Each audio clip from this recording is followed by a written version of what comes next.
100%। আমি একটা হাদিস বলি, শেষ করে দিব, আর সময় নেই, 10 মিনিট আছে। এই হাদিসটা শুনেন। নবী সাল্লাল্লাহু আলাইহি ওয়াসাল্লাম একদিন ঘুম থেকে উঠলেন ভয় পেয়ে, আতঙ্কিত হয়ে। নবীজি ভয় পেয়ে আতঙ্কিত হয়ে ঘুম থেকে উঠে বলছেন, লা ইলাহা ইল্লাল্লাহ, লা ইলাহা ইল্লাল্লাহ, ওয়াইলুল লিল আরব মিন শাররি কাদ ইকতারাব। আরব জাতির জন্য ধ্বংস, আরব জাতির জন্য ধ্বংস। কি ভয়ঙ্কর ফিতনা ধেয়ে আসছে ওদের দিকে, কি ভয়ঙ্কর ফিতনা ধেয়ে আসছে। এবং তিনি হাতের ইশারা করে দেখালেন এইভাবে। আজকে নবীজি বলছেন 1400 বছর আগের কথা, 1445 বছর আগের কথা, 1445 বছর আগে নবীজি বলেছেন, আজকে ওই সময়, আজকে ইয়াজুজের যে দেয়ালের কথা মনে আছে? জুলকারনাইনের সময় এই দেয়াল এতটুকু পরিমাণ খুলে দেয়া হয়েছে, এতটুকু পরিমাণ খুলে দেয়া হয়েছে 1400 কত বছর আগে? তখন তার স্ত্রী বলছেন, আনুহলিক ওয়া ফিনা সালিহিন, আনুহলিক ওয়া ফিনা সালিহিন ইয়া রাসূলুল্লাহ, হে আল্লাহর রাসূল সাল্লাল্লাহু আলাইহি ওয়াসাল্লাম, আমাদের মধ্যে ভালো মানুষরা থাকা সত্ত্বেও কি আমরা ধ্বংস হয়ে যাব? আপনি যে বলছেন ওয়াইলুল লিল আরব, আরবদের জন্য ধ্বংস। নবীজি বলছেন, নাম হ্যাঁ ধ্বংস হয়ে যাবে। ইদা কাসুরাতিল খাবাস, যখন নগ্নতা, বেহায়াপনা, অশ্লীলতা সমাজে রন্ধে রন্ধে ছড়িয়ে পড়বে, তখন আলেম জালেম সব ধ্বংস হবে। এই হাদিসটা অকাট্য হাদিস, বুখারী মুসলিমের, মানে এটা সহিহ, এটা বিষয়ে কোনো সন্দেহ নেই। তাহলে নবীজি 1445 বছর আগে বলছেন যে আরবদের জন্য ধ্বংস ধেয়ে আসছে, এবং দেয়াল এভাবে খুলে দেওয়া হয়েছে। হাতের দেয়াল ইয়াজুজ আর মাজুজ, আর ইয়াজুজ আর মাজুজের সাথে আরবদের ধ্বংসকে সম্পর্কিত করা হলো না? ইয়াজুজ আর মাজুজের সাথে আরবদের ধ্বংসকে সম্পৃক্ত করা হলো, এবং বেহায়াপনাকে সম্পৃক্ত করা হলো। বুঝতে পারছেন? আরব জাতির ধ্বংসের সাথে ইয়াজুজকে কানেক্টেড করা হলো, এবং অশ্লীলতাকে, কি বলেন, অশ্লীলতাকে কানেক্টেড করা হলো। এখন আপনি চিন্তা করে দেখেন, সারা বিশ্বে পর্নোগ্রাফি কারা ছড়িয়ে দিয়েছে? বলেন দেখি, পর্নোগ্রাফি কি বেহায়াপনা না?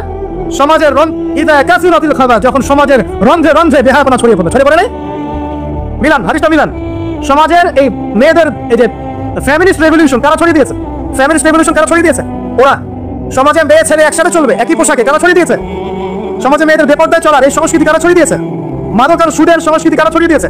সবচেয়ে বড় কথা, ফ্রি সেক্স, ওপেন সেক্স, জিনা, ব্যভিচার, পর্নোগ্রাফি, এগুলো কারা ছড়িয়ে দিয়েছে? এটাই ওই যে খুলে দেওয়া হয়েছে। এটা আমার ব্যাখ্যা, এটা আমার বুঝ।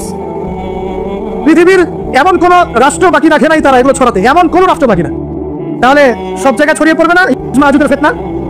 ছড়িয়ে পড়েছে। আল্লাহ পাক আমাদেরকে এই পশ্চিমা গোলতা থেকে হেফাজত করুন, আমিন। আমাদের সংস্কৃতি নিয়ে আমরা বুক ফুলে বাঁচবো ইনশাআল্লাহ।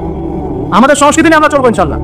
আমাদের কোরআন আছে, হাদিস আছে, আমাদের নবী আছেন, আমাদের সাহাবীরা আছেন, আমাদের দ্বীন আছে। আমাদের অন্য কাউকে প্রয়োজন আছে? এই যে প্রযুক্তিগত কথাগুলো বললাম, একটু মাথা খাটান, এগুলো আমরাই তৈরি করতে পারবো ইনশাআল্লাহ। সব ঢেলে সাজানো যাবে ইনশাআল্লাহ তাআলা। আল্লাহ পাক আমাদেরকে বোঝার তৌফিক দান করুন। তাহলে 1 নম্বর কি বলেছিলাম ভাই? ইলম অর্জন। 2 নম্বর ইলম অনুযায়ী আমল। আর এই আমলটাকে শুধু ব্যক্তি জীবনে না, জীবনের সব ক্ষেত্রে আল্লাহ কবুল করুন। 3 নম্বর, নিজের পরিবারের যত্ন নিন। নিজের ইলম অর্জন করেছেন, আমল করছেন, এখন অনেক বড় বড় কথা অনেকে বলবে, আগে পরিবার ঠিক করেন। আগে কি করবেন? ব্যাস, পরিবার বলতে আপনার স্ত্রী সন্তান। কারণ বাবা মাকে দাওয়াত দেওয়া যাবে, বাবা মাকে গালমন্দ করা যাবে না, বকাঝকা করা যাবে না। বাবা নামাজ পড়েন, আপনি কি মাই দিতে পারবেন? মা নামাজ পড়েন, আপনি কি মাই দিতে পারবেন? না। তবে এই যুগে কিছু হতভাগা আছে, এরা বাপ মাকে গায়ে হাত তোলে না। এই যুগে এমন কিছু হতভাগা ছেলে মেয়ে জন্ম হয়েছে, আল্লাহ মাফ করুক, এরা পিতা মাতার সাথেও কি জঘন্য আচরণ করে। পিতা মাতা দোয়া নিবেন, যাদের সাথে পিতা মাতা দোয়া থাকে জীবনে সফল হবে ইনশাআল্লাহ। যার সাথে পিতা মাতা দোয়া নাই, অবস্থা খারাপ, আল্লাহ মাফ করবে আমাদেরকে। এখন পরিবার বলতে আপনার স্ত্রী সন্তান প্রথম প্রায়োরিটি পাবে, আর পিতা মাতাকে আপনি দাওয়াত দিবেন, নসিহত করে বোঝানোর চেষ্টা করবেন। আপনার সন্তান যদি 10 বছর বয়সে নামাজ না পড়ে, তখন তাকে আপনি পিটাতে পারবেন, কিন্তু আপনি বাবাকে পারবেন। আর পরিবারের কিছু বিষয় এটা আপনি পাবেন প্যারেন্টিং বইয়ের মধ্যে। আর আল্লামা তাকি ইসমানী দামাত বারাকাতুহু শাইখের একটা কিতাব আছে, ইসলাম ও পারিবারিক জীবন। এই বইটা পড়লে আপনি অনেক কিছু জানতে পারবেন। আমি ডিটেইলস বলে দেওয়ার সময় পাচ্ছি আজকে। এক কথায়, পরিবারের মধ্যে তাওহীদ থাকবে, শিরক থাকবে না, ঠিক আছে? পরিবারের মধ্যে সুন্নতের চর্চা থাকবে, কোনো বেদাত থাকবে না। পরিবারে হালাল রিজিক থাকবে, কোনো হারাম ঢুকবে না। পরিবারের বিয়ে করব যখন, দিনদারিতা দেখে মেয়ে চুজ করবো, সৌন্দর্য শ্বশুর টাকা পয়সা দেখে নয়। হ্যাঁ, সৌন্দর্য থাকতে পারে, সৌন্দর্য থাকলে নূরুন আলা নূর, আরো ভালো। কিন্তু যদি মেয়েটা, এই যে আমাদের এখনকার সুন্দরী বলতে আপনারা যাদেরকে বোঝেন, নাম নিচ্ছি না, তাদের মতো সুন্দরী নাও হয়, মন খারাপ করার কিছু নাই। এগুলো সব আর্টিফিশিয়াল সুন্দর। কি সুন্দর? আসল সৌন্দর্য হচ্ছে কলবে। আসল সৌন্দর্য কোথায়? কলবে। আর তাদের কাছে যা আছে আপনার স্ত্রীর কাছে তাই আছে। এমন এক্সট্রাঅর্ডিনারি কিছু নাই ওদের কাছে। যা আপনার স্ত্রীর কাছে আছে তা তাদের কাছে সেম জিনিস, সেম। এখানে এত বেশি লোভনীয় আর কিছু নাই। পর্নোগ্রাফি দেখতে দেখতে মানুষের মাথাটা এমন নষ্ট হয়ে গেছে, নিজের স্ত্রীকে এখন আর ভালো লাগে না, মানুষের বউকে ভালো লাগে। তাই না? এটা একমাত্র কারণ পর্নোগ্রাফি দেখা। যারা পর্নোগ্রাফিতে আসক্ত, আল্লাহ পাকের কাছে তওবা করবেন, বের হয়ে আসবেন, নাহলে আপনি জীবনে কখনো সুখী হতে পারবেন না। আপনি মন থেকে কখনো কনফিডেন্ট থাকতে পারবেন না, সুখী হতে পারবেন না। আল্লাহর সামনে দাঁড়ায় চোখের পানি ফেলতে পারবেন না। চোখটা নষ্ট হয়ে গেছে তো। আল্লাহ পাক আমাদের যুবক ভাই থেকে পর্ন থেকে হেফাজত করুন। নিজের দৃষ্টি নত রাখবেন, ইনশাআল্লাহ আল্লাহ পাক আপনাকে খাদিজা রাদিয়াল্লাহু আনহার মতো স্ত্রী দিবেন ইনশাআল্লাহ। তাআলা আল্লাহ প্রতি ভরসা রাখেন, আল্লাহ পাকের কাছে যা চাবেন ইনশাআল্লাহ পাবেন। আল্লাহর প্রতি যে ধারণা রাখবেন আল্লাহ তেমনই হবেন ইনশাআল্লাহ। কেউ যদি ধারণা রাখে আল্লাহ আমার সাথে নাই, আল্লাহ আমাকে দিবে না, আল্লাহ তার সাথে থাকবে না। কেউ ধারণা রাখে আল্লাহ আমার সাথে আছে, আল্লাহ আমার সাথে আছে, আল্লাহ আমাকে বুঝেন, আল্লাহ আমাকে দিবেন, আল্লাহ অবশ্যই দিবেন ইনশাআল্লাহ। ওয়া মান ইয়াতাওয়াক্কাল আলা আল্লাহি ফাহুয়া হাসবুহ, যে ব্যক্তি আল্লাহর প্রতি তাওয়াক্কুল করে আল্লাহ তার জন্য একদম যথেষ্ট হয়ে যাবে। হাসবুনাল্লাহ ওয়া নি'মাল ওয়াকিল, বলেন হাসবুনাল্লাহ ওয়া নি'মাল ওয়াকিল।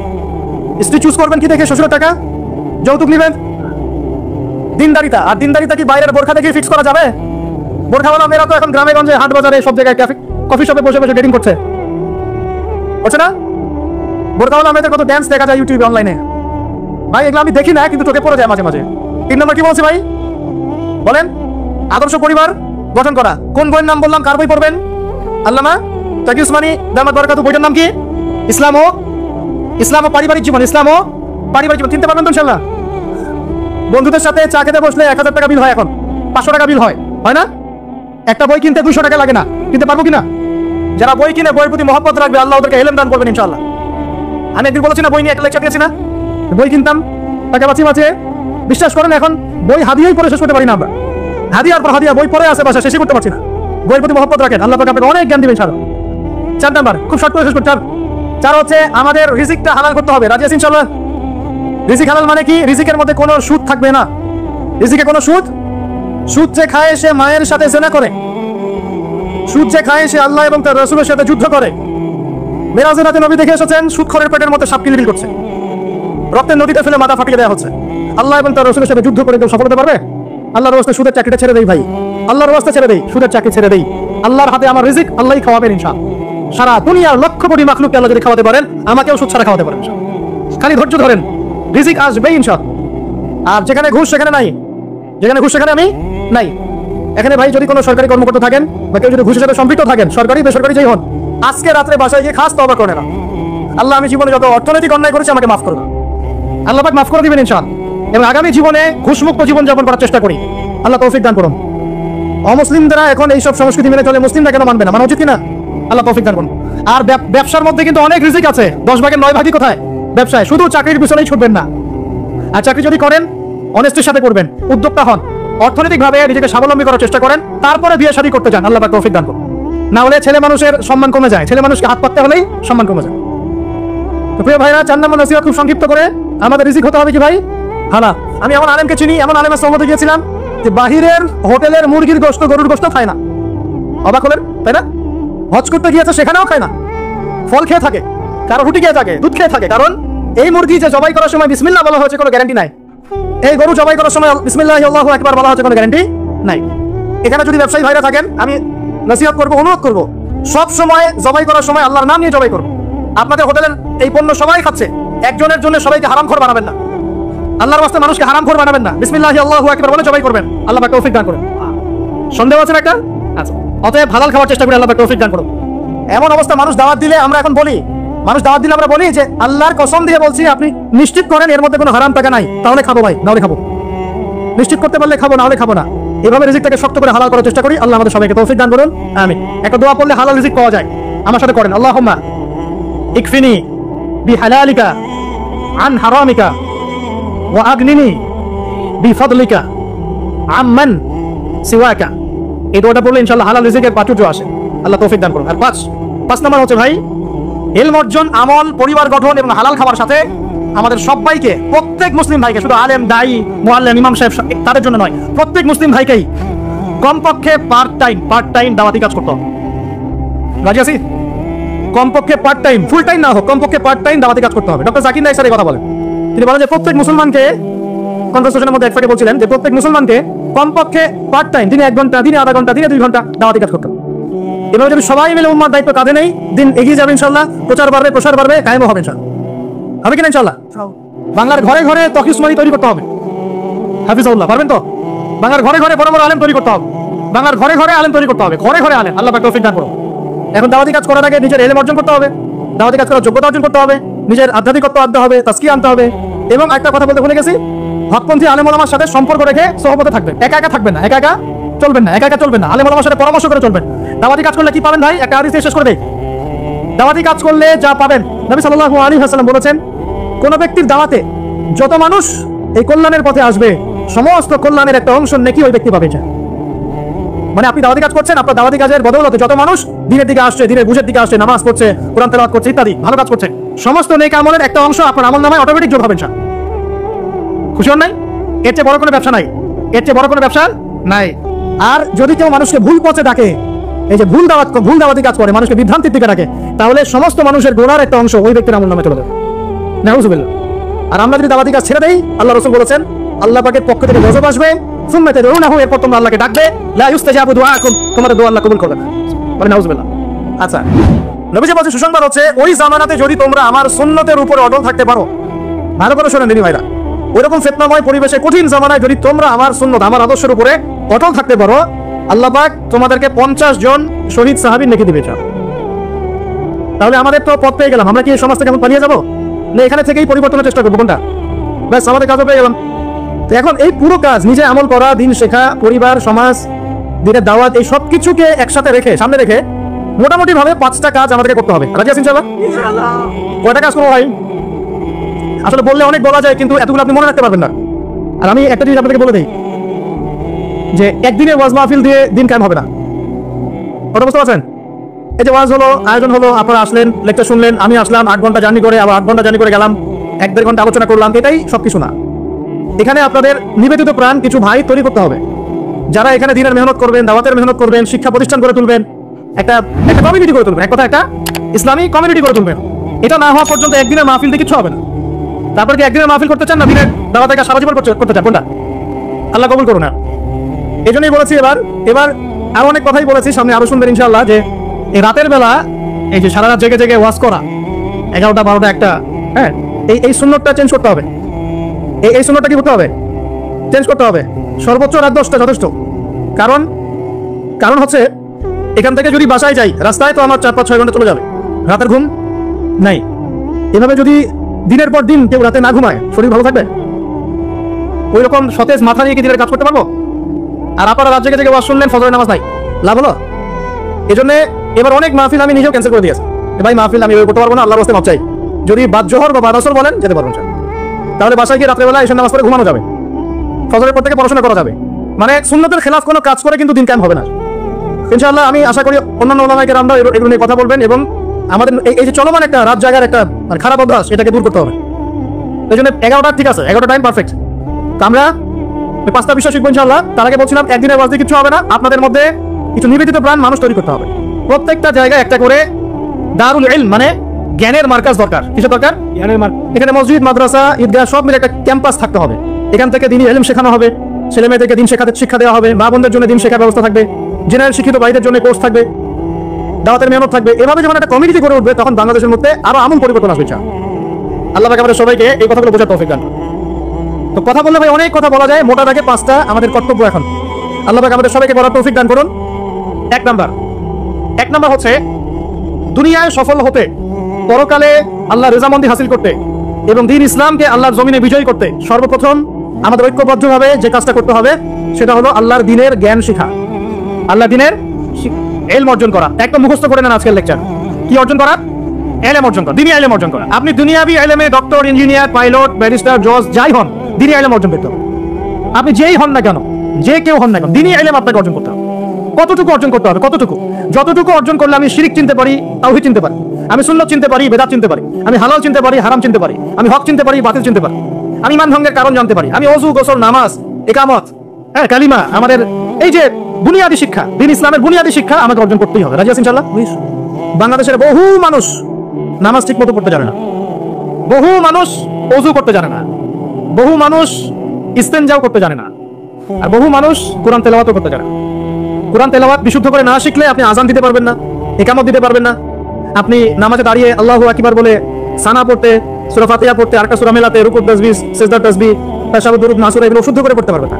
আর শুদ্ধ করে যদি না পড়েন অর্থ বিকৃত হয়ে যাবে প্রচুর। মানে আমরা তো নামাজকে কি যে মানিয়ে ফেলেছি, আল্লাহ মাফ করুন, সুবহানাল্লাহ। মানে নতুন নতুন কত শব্দ বের করে ফেলেছি নামাজের মধ্যে। একটু অর্থের পার্থক্যের কারণে ঈমান কুফরের মতো অবস্থা চলে আসতে পারে।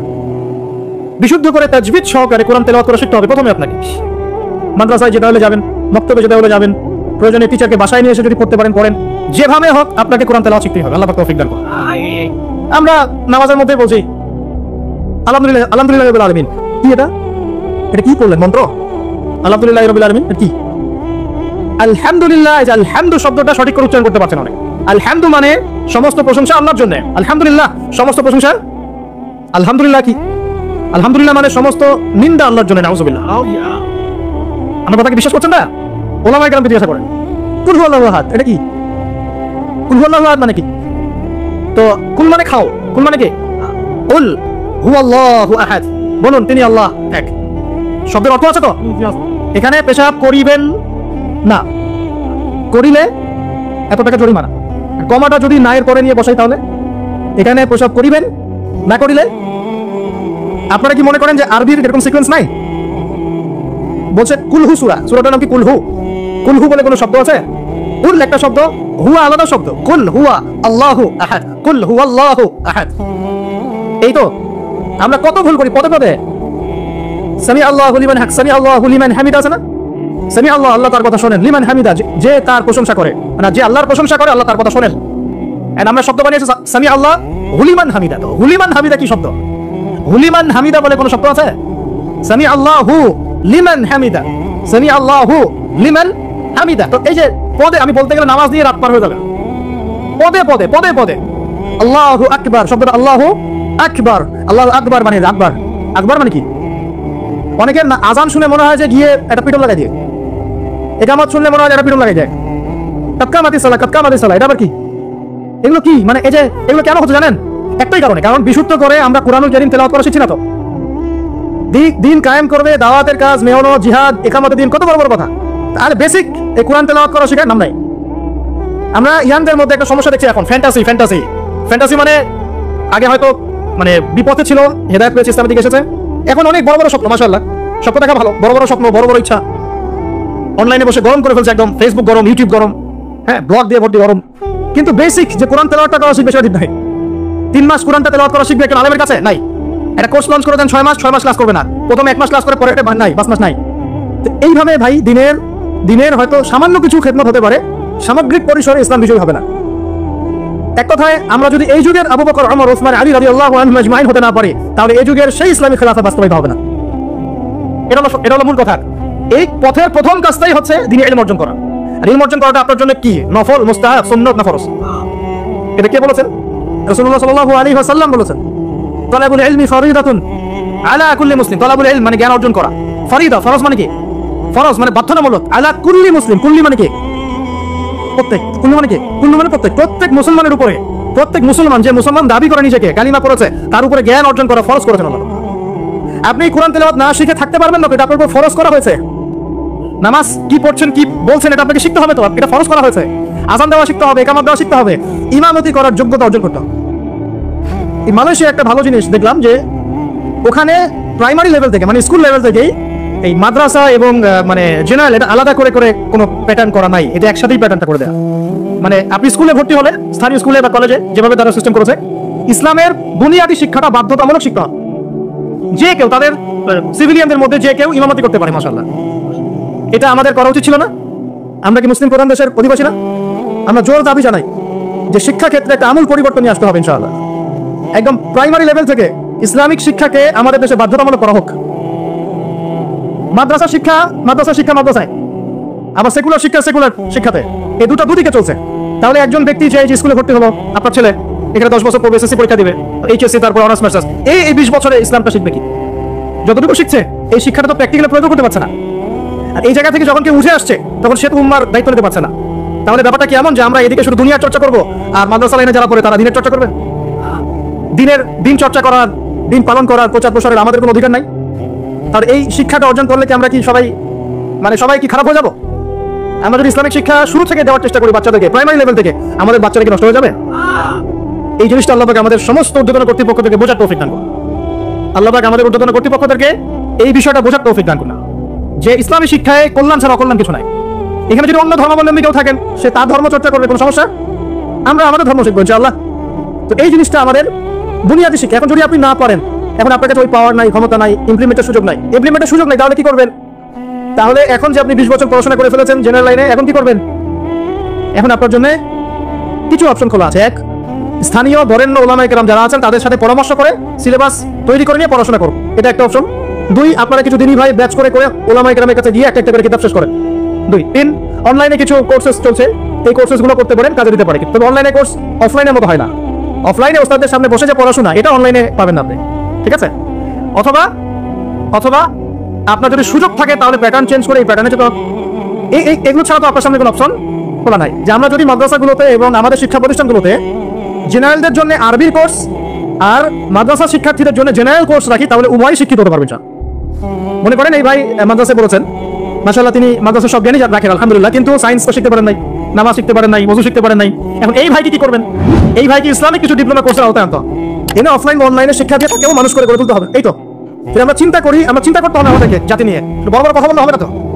যুব সমাজের এখন যে অবস্থা, আপনি সামনে একটা ভয়ঙ্কর বিকলাঙ্গ যুব সমাজ দেখতে পারবেন। মস্তিষ্ক বিকৃত হয়ে গেছে এদের মোবাইল ফোন দিয়ে।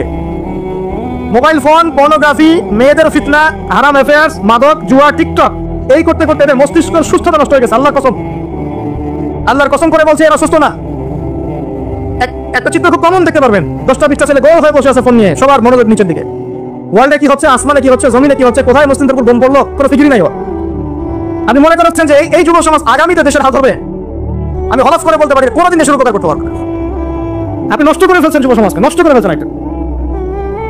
এদেরকে সুস্থতার দিকে নিয়ে আসতে হলে ইসলামিক শিক্ষার কোনো বিকল্প নাই, নামাজের কোনো বিকল্প নাই। এদেরকে সামাজিক কাজে লাগিয়ে দিতে হবে, সোশ্যাল কাজে, সামাজিক উন্নয়নমূলক কাজে, এই যে মানবতার সেবামূলক কাজে, প্র্যাকটিক্যাল কিছু কাজে, কিছু বানাও, কিছু করো, সায়েন্স নিয়ে ঘাটাঘাটি করো, কিছু প্রযুক্তি উদ্ভাবন করো, তোমরা কিছু করো। দেখেন আমরা যত কিছু ব্যবহার করি সবকিছু কিন্তু ইহুদি খ্রিস্টানদের। এই যে আমি যে মাইকে কথা বলছি, এই মাইকে ইসলামে বড় বড় কথা বলছি, এই মাইকটাও দেখা যায় যে মুসলমান তৈরি করে নেয়। তাহলে এটা কি কাম্য ছিল? আর এই বিশ্বের যত শিক্ষার বুনিয়াদ, এই বুনিয়াদী শিক্ষা দিয়েছে মুসলিমরা। বিশ্বাস না করলে খালি আপনি 1200 বছর ইতিহাসটা পড়ে দেখেন। ইবনে সিনার নাম শুনেছেন? চিকিৎসা বিজ্ঞান দাঁড়িয়ে আছে ইবনে সিনার উপরে, নাম শুনে নেই? জাবির ইবনে হাইয়ানের নাম শুনেছেন? এই কেমিস্ট্রি না থাকলে আপনি ওষুধ তৈরি করতে পারবেন না। কেমিস্ট্রি না থাকলে কি পারবেন না? মেডিসিন তৈরি করতে পারবেন না। এটা দাঁড়িয়ে আছে কেমিস্ট্রি জাবির ইবনে হাইয়ানের উপরে, যেটি ইউরোপে বলে গ্যাবর ইবনে হাইয়ান। এরকম নাম প্রচুর আছে। আপনি এই যে ম্যাথামেটিক্সের কথা বলেন, জ্যোতির্বিদ্যার কথা বলেন, তারপরে প্রাণীবিদ্যার কথা বলেন, এই রক্ত সংবহন তন্ত্রের কথা বলেন, এক একটা সাবজেক্ট ধরে ধরে দেখেন, সবগুলোর গোড়ার মধ্যে আমাদের মুসলিম মনীষীদের অবদান আছে। এমনকি এই যে পুরো বিশ্বের যে দর্শনগুলো চলছে, যত দর্শন, ফিলোসফিক্যাল থটস, আমরা ফিলোসফি পড়েছি, এই ফিলোসফিগুলোর গোড়ায় গিয়ে আপনি দেখবেন সব মুসলিম দার্শনিকের নাম লেখা আছে। আমরা ইমাম গাজালির নাম জানি না, ইবনে রুশদের নাম জানি না, হ্যাঁ আমরা অনেক কিছু জানি না। আসলে আমরা শেকড় ভুলে গেছি। বিশ্বাস করেন আমরা এই যে প্রযুক্তি, মোবাইল ফোন, টিকটক, মেয়েদের পিছনে ঘুরতে ঘুরতে, অ্যাফেয়ার, বাইক চালানো, আমরা আমাদের জীবনের লক্ষ্যই ভুলে গেছি। আল্লাহ পাক আমাদের যুব সমাজকে তাদের জীবনের লক্ষ্য বোঝার তৌফিক দান করুন। ভাই আল্লাহ পাক আপনাকে এমনি এমনি সৃষ্টি করেন নাই, আমাকে এমনি এমনি সৃষ্টি করেন নাই। আল্লাহ পাক চান আমাদের কাছে আমরা যেন তার দ্বীনের জ্ঞান অর্জন করি এবং এই জ্ঞান অনুযায়ী আমল করি। এই আমলটা সমাজে ছড়িয়ে দেই, ইসলামের দাওয়াতের মেহনত ছড়িয়ে দেই, যাতে একটা সময় হলেও যেন আল্লাহর জমিন, আল্লাহ দিন কায়েম করে। এটা আল্লাহ পাক চান আমাদের কাছে। আল্লাহ পাক আমাদেরকে এজন্য সৃষ্টি করেন নাই যে একটা মেয়ের জন্য আত্মহত্যা করে ফেলবে। একটা মোবাইল ফোন একটা মেয়েকে কিনে দিয়েছেন, তার জীবন নষ্ট করে ফেলেছে। যে বাবারা মেয়েদেরকে ফোন কিনে দিয়েছেন, জীবন নষ্ট করে ফেলেছে, এবং তার মাধ্যমে আরো 10টা ছেলেরও জীবন নষ্ট করেছে। আর সত্যি কথা বলছি, এখন আমরা তো ঢাকা শহরে থাকি, মানে এখানে ছেলেদের চেয়ে মেয়েরা বেশি পথ। হ্যাঁ, খুব ভালো লাগে ওদের। কি ভালো লাগে? একটা ছেলের সাথে বাইকে করে ঘুরবে, টাকা খসাবে, এখানে ওখানে ডেট করবে, এগুলোতে খুব মজা পায়। এগুলোর জন্য কি তাকে সৃষ্টি করা হয়েছে? আপনি বলেন এই মেয়েদেরকে আপনি যখন ঘরে নিয়ে আসবেন, আমি নারী বিদ্বেষী কথা বলছি না, নারীদেরকে আমরা অনেক অনেক সম্মান করি, অনেক শ্রদ্ধা করি। আমাকে জন্ম দিয়েছেন একজন নারী, আমাকে দিনের পথে চলতে আত্মবিশ্বাস যোগায় পিছন থেকে ঘরের নারী যোগায় কিনা? আমার নিজের কন্যা সন্তান আছে, আমরা মেয়ের বাবা। কিন্তু এখন যে টিকটক জেনারেশন মেয়েদেরকে আপনি তৈরি করছেন, ফোন হাতে তুলে দিয়ে ডেটিং করছে, বাইকের পিছনে ছেলের সাথে ঘুরছে, এখানে ওখানে ফ্রি ওপেন সেক্স করছে, কোনদিন ধর্ষণের শিকার হচ্ছে, এই মেয়েদেরকে ঘরে নিয়ে আসার পরে এদের গর্ভ থেকে কি আপনি ইসমাইলের মতো সন্তান পাবেন? এদের সাথে তোমরাও দেখা যায় যে অনেক সময় প্রেম করতে ভালো লাগে, এই মেয়েদেরকে কেউ বিয়ে করবে না। এই ধরনের নারীদের সাথে মানুষ প্রেম করতে মজা পায়, কেউ সম্মান করে বিয়ে করতে চায় না। করলেও দেখবেন 2-1 বছরের মধ্যেই নাই সেই সম্পর্ক। সমস্যা হচ্ছে গোড়ায় আমরা আমাদের যুবক যুবতী, আমাদের ছেলে মেয়েদেরকে দিনই বুনিয়াদি ইসলামী শিক্ষা দিচ্ছি না। এটা শিক্ষা দেওয়ার দায়িত্ব প্রত্যেক পিতার, প্রত্যেক মাতার। সে মাদ্রাসায় পড়ুক আর জেনারেল লাইনেই পড়ুক, আপনাকে শিক্ষা নিশ্চিত করতে হবে। এখানে বৈধ সম্পর্কের বাইরে যত অবৈধ সম্পর্ক আছে সবকিছু থেকে দূরে থাকতে বলা হয়েছে। আপনার চোখের জেনা, মনের জেনা, হাতের জেনা, পায়ের জেনা, সমস্ত জেনা এবং সত্যিকারের জেনা সবকিছু থেকেই দূরে থাকতে বলা হয়েছে। আর লজ্জাস্থান পবিত্র রাখার সবচেয়ে শ্রেষ্ঠ মাধ্যম হচ্ছে পবিত্র স্ত্রীকে বিয়ে করা, বিয়ে শাদী করে নিজের ইজ্জতটাকে হেফাজত করা। এবং এটা প্রাপ্তবয়স্ক হয়ে গেলেই করে ফেলা উচিত। যত ডিলে করবেন পাপ বাড়তে থাকবে। এবং গার্ডিয়ানদের উচিত, যদি একটা রিজিকের ব্যবস্থা হয়ে থাকে সন্তানের, বয়স হয়ে গেলে বিয়ে দিয়ে দেওয়া ছেলে আর মেয়ের, যাতে করে ওরা পবিত্র জীবনযাপন করে অবৈধ সম্পর্কগুলো থেকে বেঁচে থাকে। আবার অনেক সময় দেখা যায় যে আমরা বিয়ের পরেও যে পরকীয়া, তারপরে আপনার ব্যভিচার, পতিতালয়ে যাওয়া, ঠিক আছে, নারী পুরুষের অবাধ মেলামেশা, এগুলোও কিন্তু জেনার অন্তর্ভুক্ত। এগুলো লজ্জাস্থানের হেফাজতের খেলাফ। এর বাইরে আবার আছে সমকামিতা। একটা পর্যায়ে গিয়ে দেখা যায় যে ছেলে ছেলের সাথে নাউজুবিল্লাহ সম্পর্ক স্থাপন করে, মেয়ে মেয়ের সাথে নাউজুবিল্লাহ সম্পর্ক স্থাপন করে। এরা হচ্ছে কওমে লুত আলাইহিস সালামের কওম। এদের শাস্তি আল্লাহ পাক দিয়েছেন এভাবে, এবং আগামীতেও দিবেন ইনশাআল্লাহ। সেটা হলো আল্লাহ পাক এদেরকে আসমানে উঠিয়েছিলেন, উঠিয়ে পাথর বর্ষণ করে আবার মাটিতে দাবিয়ে দিয়েছেন। এটা কওমে লুতের শাস্তি ছিল। এই উম্মতের মধ্যে যদি কেউ এই কাজটা করে, তার জন্য শরীয়তের শাস্তি হচ্ছে মৃত্যুদণ্ড। শরীয়তের শাস্তি হচ্ছে মৃত্যুদণ্ড। কেউ যদি কাজ করে থাকে, তাহলে শরীয়ত সম্মতভাবে তার মৃত্যুদণ্ড ঠেকানোর কোনো রাস্তা নাই। আমি বুঝাতে পারছি না, এখানে শরীয়তের আইন নাই। এখনকার বিশ্বে সব জায়গায় শরীয়তের আইন নাই। শরীয়তের আইন হচ্ছে তাকে মৃত্যুদণ্ড দিতে হবে। সে যে এখন বেঁচে আছে, এটা আল্লাহ পাকের দয়ায় বেঁচে আছে। সে যদি তওবা করে, একজন ব্যক্তি যদি বিবাহিত হয় এবং জেনা করে, নাউজুবিল্লাহ, অথবা একজন ব্যক্তি যদি সমকামিতায় লিপ্ত হয়, নাউজুবিল্লাহ, অথবা একজন ব্যক্তি যদি কোনো পশু পাখির বা প্রাণীর সাথে মানে সেক্সুয়াল সম্পর্কে লিপ্ত হয়, নাউজুবিল্লাহ, এই কাজগুলো করার পর তার পৃথিবীতে বেঁচে থাকার অধিকার সে হারিয়ে ফেলে। সে যদি তওবা করে, আল্লাহ হয়তো তার তওবা কবুল করতে পারেন, কিন্তু বেঁচে থাকার অধিকার হারিয়ে গেছে। আমি বুঝতে পারছি না, একজন মহিলা সাহাবী ভুলবশত এই কাজ করে ফেলেছেন। কথা বুঝতে পারছেন? নবীর কাছে এসেছেন, কোন কাজ করেছেন? বিবাহিত হওয়ার পরেও ব্যভিচার করেছেন। সমকামিতা নয়, কিন্তু বিবাহিত হওয়ার পরেও ব্যভিচার করেছেন। আর সমকামিতা এর চেয়ে ডেঞ্জারাস। এই মহিলাকে নবী সাল্লাল্লাহু আলাইহি ওয়াসাল্লাম বলেছেন, বাসায় যাও, তওবা করো। সেই মহিলা বারবার জোর করছে, ইয়া রাসূলুল্লাহ, আমাকে পবিত্র করেন, আমাকে পবিত্র করেন। নবী সাল্লাল্লাহু আলাইহি ওয়াসাল্লাম যখন জানতে পারলেন যে এই মহিলা সুস্থ, পাগল নয়, এবং সে এরকম ব্যভিচার করেছে, তিনি তাকে বললেন যে তোমার গর্ভে সন্তান এসেছে, এই সন্তান জন্মগ্রহণ করবে, তারপরে আমার কাছে এসো, বিচার করে দিব। সে মহিলা ফিরে গেল। সে মহিলা ফিরে গিয়ে এই যে বাচ্চা, তার কি বাবার পরিচয় আছে? বাচ্চা লালন বড় করলেন, এরপর বাচ্চা খালাস করলেন, জন্মদান করলেন। জন্মদান করার পরে কোলের বাচ্চাকে নবীর কাছে এসেছেন সাল্লাল্লাহু আলাইহি ওয়াসাল্লাম। এসে বলেছেন, ইয়া রাসূলুল্লাহ, বাচ্চা এই যে জন্ম হয়ে গেছে, আমাকে পবিত্র করেন। নবীজি বললেন সাল্লাল্লাহু আলাইহি ওয়াসাল্লাম, ফিরে যাও, এই বাচ্চা যখন দুধ ছাড়বে তখন আসবে। 2 বছরের মধ্যে এই বাচ্চা দুধ ছেড়ে দিল, শক্ত খাবার খেতে শিখলো। এবার সেই মহিলা আবার এসেছে, এসে বলছে, ইয়া রাসূলুল্লাহ সাল্লাল্লাহু আলাইহি ওয়াসাল্লাম, আমাকে পবিত্র করেন। পবিত্র হওয়ার কি বাসনা, কারণ তারা পরকাল চিনেছেন। দুনিয়াতে আমাকে শাস্তি দেন, রজম করে দেন। নবী করিম সাল্লাল্লাহু আলাইহি ওয়াসাল্লাম দেখলেন বাচ্চার হাতে রুটি আছে, বাচ্চা শক্ত খাবার খেতে পারে। একজন মুসলমানকে বললেন যে তুমি এই বাচ্চার দায়িত্ব নাও। এবার অন্য সাহাবীদেরকে নবীজি বললেন, এই মহিলাকে নিয়ে যাও, দূরে নিয়ে যাও, নিয়ে গিয়ে তাকে এই যে কোমর পর্যন্ত মাটিতে পুঁতে ফেলো, এবং চারপাশ থেকে তোমরা সবাই রজম করে হত্যা করো। খালিদ বিন ওয়ালিদ রাদিয়াল্লাহু আনহু, বিখ্যাত বীর সাহাবী, তিনিও পাথর একটা ছুঁড়েছিলেন। তার পাথর ছোড়ার পরে মহিলার গায়ে লেগে রক্ত বের হয়ে, ফিনকি দিয়ে রক্ত বের হয়ে তার কাপড় এসে পড়েছে। আর খালিদ বিন ওয়ালিদ রাদিয়াল্লাহু আনহু বলছেন, একটা বাজে কথা বলেছিলেন, মুখ দিয়ে একটা বাজে মন্তব্য করে ফেলেছিলেন যে ছি ছি ছি, তোমার রক্ত আমার গায়ে লাগলো। কথা বুঝতে পারছেন না? ছি, তোমার রক্ত আমার গায়ে লাগলো।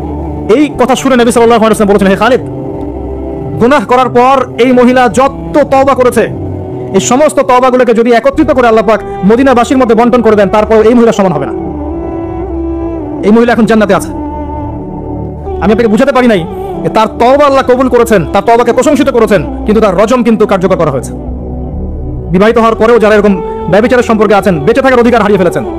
আর যারা সমকামিতায় আছে, এরা তো আরো আগে হারিয়ে ফেলেছে। এদেরকে জনসমক্ষে মৃত্যুদণ্ড দেওয়ার কাজ ইসলামের শরীয়ত মোতাবেক। এই বিধান এখন নাই, আপনাকে কেউ এটা করবে না।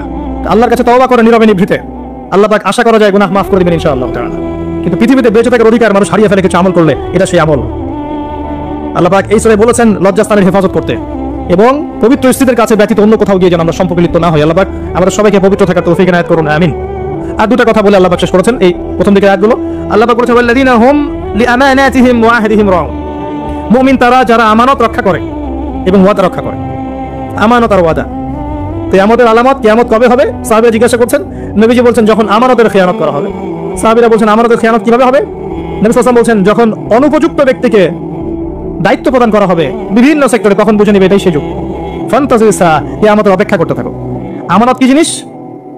কথা দিলাম, রাখলাম না, ওয়াদা করলাম, খেলাফ করলাম, কথা বললাম, মিথ্যা বললাম, প্রতিশ্রুতি দিলাম, ভঙ্গ করলাম, সব আমানতের খেয়ানত। সবচেয়ে বড় আমানত কি জানেন? কোরআন এবং সুন্নাহ। আল্লাহ পাক এই কথাটা সূরা আহজাবে বলেছেন, ইন্না আরাদনা আল-আমানাতা আলা আস-সামাওয়াতি ওয়াল আরদ ওয়াল জিবাল ফাআবাইনা আন ইয়াহমিলনাহা ওয়া আশফাকনা মিনহা ফাহামালাহা আল-ইনসান। এই যে কোরআন সুন্নাহ ইসলাম শরীয়ত, এই আমানতটাকে আমি আসমান, জমিন, পাহাড়ে দিতে চেয়েছিলাম। ফাআবাইনা ইয়াহমিলনাহা, তারা অস্বীকার করেছে আমরা পারবো না। ফাহামালাহাল ইনসান, মানুষ সেটা বহন করেছে, হ্যাঁ আমি পারবো। মানুষ বলেছে কি আমি পারবো, দেন আমাকে দায়িত্ব দেন, আমরা যে দায়িত্ব চেয়ে নেই না, আমাকে দায়িত্ব দেন, আমাকে দায়িত্ব দেন, আমি পারবো। মানুষ এই কথা বলেছিল। আল্লাহ পাক বলেছেন ওয়া কানাল ইনসান যালুমান জাহুলা, মানুষ বড় জালেম আর জাহেল। আবু যার রাদিয়াল্লাহু আনহু নবী সাল্লাল্লাহু আলাইহি ওয়াসাল্লাম বলেন যে তুমি মানুষের দায়িত্ব নিতে যেও না, যদি তোমাকে দুইজনের দায়িত্ব দেওয়া হয় যেন তোমাকে ছুরিবিহীন জবাই করে ফেলা হয়েছে। কঠিন জিনিস, মানে যার যে সেক্টরে দায়িত্ব আছে, পরিবারে, সমাজে, আরো বড় জায়গায়, ইকোনমিক সেক্টরে, তাকে ওই সেক্টরে জিজ্ঞাসাবাদ করা হবে। পুরো বিষয় ক্লিয়ার না হওয়া পর্যন্ত পুলসিরাত পার হতে দেওয়া হবে না। আর যদি দায়িত্ব পাওয়ার পরে তার দ্বারা খেয়ানত হয় এবং অন্যের উপর জুলুম হয়ে থাকে, তাহলে মাজলুমদেরকে দাঁড় করানো হবে যতক্ষণ না তাদের অধিকার ফিরিয়ে দেওয়া হয়। কিভাবে? একটা শিংওয়ালা ছাগল যদি একটা শিং ছাড়া ছাগলকে গুতা দিয়ে থাকে, তাহলে কিয়ামতের মাঠে আল্লাহ পাক ওই ছাগলটাকে শিং দিবেন, যাকে গুতা দিয়েছে ওকে শিং গজিয়ে দিবেন, দিয়ে বলবেন ওকে গুতা দিয়ে গুতার প্রতিশোধ নাও। এই হলো কিয়ামতের মাঠ। আল্লাহ পাক আমাদেরকে বোঝার তৌফিক দান করুন আমানত কি জিনিস, এবং ওয়াদা রক্ষা করার তৌফিক আল্লাহ পাক আমাদের সবাইকে দান করুন, আমিন। বক্তা এবং শ্রোতা সবাইকে আল্লাহ পাক আয়াতগুলোর উপর আমল করার তৌফিক এনায়েত করুন, আল্লাহুম্মা আমিন। সর্বশেষে কি আল্লাহ পাক আবারও সালাতের কথা বলেছেন, ওয়াল্লাযীনা হুম আলা সালাতিহিম ইউহাফিজুন, এবং যারা সালাতকে হেফাজত করে, রক্ষণাবেক্ষণ করে, আর পাঁচ ওয়াক্ত সালাতকে রক্ষণাবেক্ষণ করে, একদিন দুই দিন পড়লাম ছেড়ে দিলাম এমন নয়, রমজান মাসে ভালো হয়ে গেলাম এমন নয়, যারা সালাতকে আমৃত্যু ধরে রেখেছে, আল্লাহ পাক এই মুমিনদের জন্য বলেছেন যে উলাইকা হুমুল ওয়ারিসুন, এরা হচ্ছে উত্তরাধিকারী। কারা উত্তরাধিকারী? যারা প্রথমে ঈমান এনেছে, তারপরে সালাত খুশুর সাথে আদায় করেছে, তারপরে লজ্জাস্থানের হেফাজত করেছে, যাকাত প্রদান করেছে, আত্মশুদ্ধি অর্জন করেছে, আমানত রক্ষা করেছে, ওয়াদা পালন করেছে এবং সালাতকে হেফাজত করেছে, অহেতুক কথা কাজ ত্যাগ করেছে। এই মুমিনদেরকে আল্লাহ পাক বলেছেন এরা হচ্ছে উত্তরাধিকারী। কিসের উত্তরাধিকারী? ওয়াল্লাযীনা ইয়ারিসুনাল ফিরদাউসা হুম ফিহা খালিদুন, এরা হচ্ছে জান্নাতুল ফিরদাউসের উত্তরাধিকারী এবং তারা সেখানে চিরস্থায়ী হবে ইনশাআল্লাহ তাআলা। সময়, কত সময় চলে গেছে। এক সময় ছিল ফেরাউনের যুগ, তখন মনে হতো ফেরাউনই সব, ও বলতো আনা রাব্বুকুম আলা, আমি এই পৃথিবীর মহান রব, সে বলতো। এখন তার অস্তিত্ব আছে? ওই জাদুঘরে দেখবেন ওর শুটকিটা পড়ে আছে, দেহের আছে না? ফেরাউন যখন দলবল নিয়ে বের হয়ে যাচ্ছে মুসা আলাইহিস সালামের কওমকে ধাওয়া করার জন্য, সূরা দুখানের মধ্যে আছে, আল্লাহ পাক বলছেন যে তাদের স্মরণে যখন ফেরাউন এবং তার দলবল ডুবে মরল, ওদের এই মর্মান্তিক মৃত্যু দেখে আকাশ এবং জমিনের কেউ এক ফোঁটা পানিও ফেলেনি চোখে। এই আয়াতটা কোরআনে আছে, সূরা দুখানের মধ্যে আছে। একটা সময় ছিল নমরুদের যুগ, মনে হতো সেই সবকিছু। এখন তো অবস্থিত আছে, কেউ তার নামও মনে রেখেছে? একটা সময় আজ জাতি ছিল, আজ জাতি। এগুলো রূপকথা নয়, এগুলো গান গল্প নয়, এগুলো সত্য ঘটনা কোরআনে আছে। এগুলো এক একটা বর্ণ সত্য, সারা পৃথিবী মিথ্যা হতে পারে, কোরআন সত্য। আজ জাতি ছিল দেহে অনেক বড় বড়, বিশাল বিশাল। তারা বলতো মান আশাদ্দু মিন্না কুওয়া, আমাদের চেয়ে শক্তিশালী আর কে আছে, এটা তারা বলতো। আল্লাহ পাক ঝড় দিয়ে উড়িয়ে দিয়েছেন, তাদের অস্তিত্ব আছে? সময়ের ব্যাপার, দেখেন সময় বদলাচ্ছে, সব পরিবর্তন হয়ে যাচ্ছে। একটা ছিল সামুদ জাতি, সামুদ, এরাও ছিল অনেক বড় বড়, তাল গাছের সমান লম্বা লম্বা, পাহাড় কেটে কেটে বাড়ি নির্মাণ করতো, পাহাড় কেটে বাড়ি নির্মাণ করতো। ওদের অস্তিত্ব আছে? আল্লাহ পাক বজ্রপাত দিয়ে ধ্বংস করে দিয়েছেন। একটা জাতি ছিল সাদুম জাতি, সাদুম, এদেরকে বলা হয় কওমে লূত, মানে সমকামী, হোমোসেক্সুয়াল, মানে নারী নারীতে জেনা করতো, পুরুষ পুরুষে জেনা করতো। নাউজুবিল্লাহ আমরা বলছি, কিন্তু এখন এদের সংখ্যা দিন দিন বাড়ছে সমাজে, এবং এটা কিয়ামতের একটা বড় আলামত। নবী সাল্লাল্লাহু আলাইহি ওয়াসাল্লাম বলেছেন আমি আমার উম্মতের মধ্যে ভয় পাই কয়েকটা বিষয়ে। এক নাম্বার ভয় পাই আমার উম্মত রিয়া করবে, রিয়া, লোক দেখানো আমল করবে। দুই নাম্বার ভয় পাই আমার উম্মত মূর্তি পূজারীদের সাথে মিশে যাবে, আমার উম্মত মূর্তি পূজা করবে। নবী সাল্লাল্লাহু আলাইহি ওয়াসাল্লাম বলেছেন এই কথা, হাদিসে আছে, দেখে নিন। তিন নাম্বার তিনি বলেছেন আমি ভয় পাই আমার উম্মতের উপরে যে আমার উম্মতের একটা অংশ সমকামী হয়ে যাবে, এবং দিন দিন এটা বাড়ছে। তো একটা কম ছিল সাদুম জাতি, সাদুম, এরা ছিল জর্ডান, যে দেশটার নাম আছে জর্ডান, এই জর্ডানের পাশে একটা সাগর আছে, ডেড সি বা মৃত সাগর, এখানে ওরা বসবাস করতো। এরা হোমোসেক্সুয়াল ছিল। তারা তখন বলতো আমরা পবিত্র, কে আছে আমাদেরকে শাস্তি দিবে, হে লূত তুমি যদি পারো আল্লাহর শাস্তি নিয়ে আসো, এরকম করে বলেছিল। যদি পারো আল্লাহর শাস্তি নিয়ে এসে দেখাও। আল্লাহ রাব্বুল আলামিন দুইজন ফেরেশতাকে পাঠিয়েছিলেন, জিবরাইল, মিকাইল, ওই জায়গাটাকে পাখা দিয়ে তুলে আসমানে উঠিয়ে আবার জমিনে ধসিয়ে দিয়েছে। এটা রূপকথা নয়, এটা কোরআনে বলা আছে। ওদের অস্তিত্ব এখন আছে? নাই। ওই সাগরটার অস্তিত্ব আছে, ওই সাগরে কোনো মানুষ ডোবে না, ওখানে কোনো প্রাণের অস্তিত্বই নাই, এমন ভাবে আল্লাহ পাক ধ্বংস করেছেন। আমি বলছি সব সময়ের ব্যাপার। দেখেন কওমে নূহ আলাইহিস সালামের কওম আছে এখন? নাই। আদ, সামুদ, মাদিয়ান, শুআয়ব আলাইহিস সালামের কওম মানুষকে ঠকাতো, ছিনতাই করতো, মাপে কম দিত, এবং মানুষকে খুব বেশি বেশি পেটাতো, মানুষকে মারতো, খুব কঠিন ভাবে মারতো। এখন কিন্তু এই সুন্নত চলছে, মানুষকে কঠিন ভাবে মারা হয়। তো এই সুন্নতটা শুআয়ব আলাইহিস সালামের কওমের, এবং সেই কওম প্রথম কওম যাকে আল্লাহ পাক পৃথিবীতে ভূমিকম্প দিয়ে ধসিয়ে দিয়েছেন। এদের অস্তিত্ব কি এখন আছে? নাই। আমি বলতে চাচ্ছি যে জুলুম, জালেম, মাজলুম এগুলো চিরস্থায়ী নয়, আপেক্ষিক বিষয়। একটা সময় যাচ্ছে, আরেকটা সময় আসবে, আবার এই সময় চলে যাবে, আরেকটা সময় আসবে, পৃথিবী এভাবে চলতেই থাকবে। এর মধ্যেই পরীক্ষা, এর মধ্যেই দুনিয়ার জীবনে পরীক্ষা। আপনাকে আমাকে হকের উপর থাকতে হবে, সালাত আদায় করতে হবে, কোরআন সুন্নাহ মেনে চলতে হবে, পারিবারিক আদর্শ ঠিক করতে হবে, সবকিছু জাহিলিয়াতে ডুবে গেলেও আপনাকে ঠিক থাকতে হবে, এটাই পরীক্ষা। আমাদের মাঠ আছে বলেই কোনো জালেম পার পাবে না, পার পাবে? কোনো মাজলুম এর অধিকার খর্ব হবে না, আমাদের মাঝে তার অধিকার তাকে পুষিয়ে দেওয়া হবে ইনশাআল্লাহ। এই পৃথিবীটা চূড়ান্ত হিসাব নিকাশের জায়গা নয়।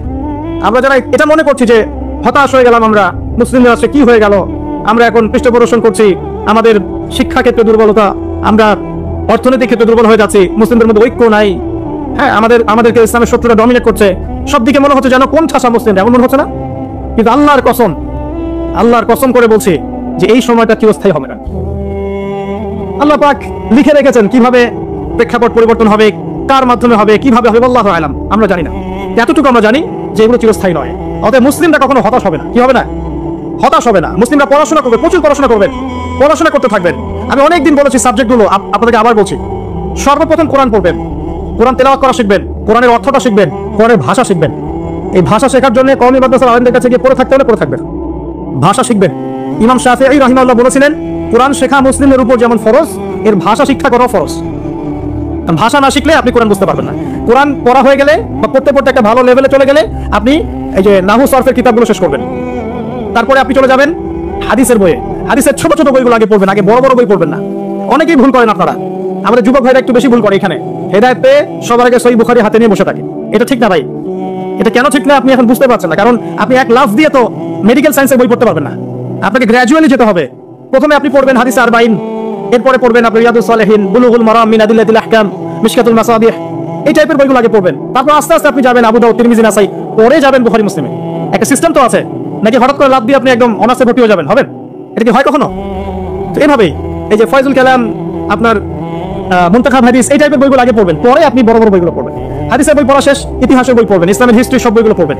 আবু বকর সিদ্দিক রাদিয়াল্লাহু আনহু খেলাফত থেকে শুরু করে একদম ওমর, ওসমান, আলী, তারপর উমাইয়া খেলাফত, তারপর আব্বাসীয় খেলাফত, তারপরে আপনার ফাতেমি সাম্রাজ্য, তারপরে আপনার এদিকে এই যে আপনার মামলুকদের শাসন, কর্ডোবার ইসলামিক শাসন, ওসমানীয় খেলাফত, এই পুরো বিষয়গুলো আপনাকে পড়তে হবে একদম। এই যে 1915 সাল পর্যন্ত বা 1921 সাল পর্যন্ত যে হিস্ট্রিটা আছে, এই 1400 বছরের ইতিহাস আপনাকে জানতে হবে। যে জাতি তাদের ইতিহাস জানে না, তারা হীনবন্যতায় ভোগে। আমরা জানি না তো আমরা কাদের সন্তান, জানেন? ইতিহাস পড়েন, দেখবেন ইতিহাসের পাতায় পাতায় লেখা আছে যে মুসলিমরাই এই বিশ্বকে শাসন করেছে। হিস্ট্রির পাতায় পাতায় লেখা আছে। এখন এই কথাটা কারো মাথায় নাই, এটাই বাস্তব। অতএব ইতিহাস পড়তে হবে আপনাকে। ইতিহাসের পরে আপনি পড়বেন ফিকহ। ফিকহ মানে হচ্ছে গভীর জ্ঞান। ফিকহের যে ক্লাসিক্যাল বইগুলো আছে, হানাফি মাযহাবের, অন্যান্য মাযহাবের, এইগুলো আপনি পড়বেন। এখানে আপনি সাম্প্রদায়িক হবেন না, জ্ঞানটাকে উদার করবেন, মৌমাছির মতো হয়ে যাবেন, যেখানে জ্ঞান সেখানে চলে যাবেন।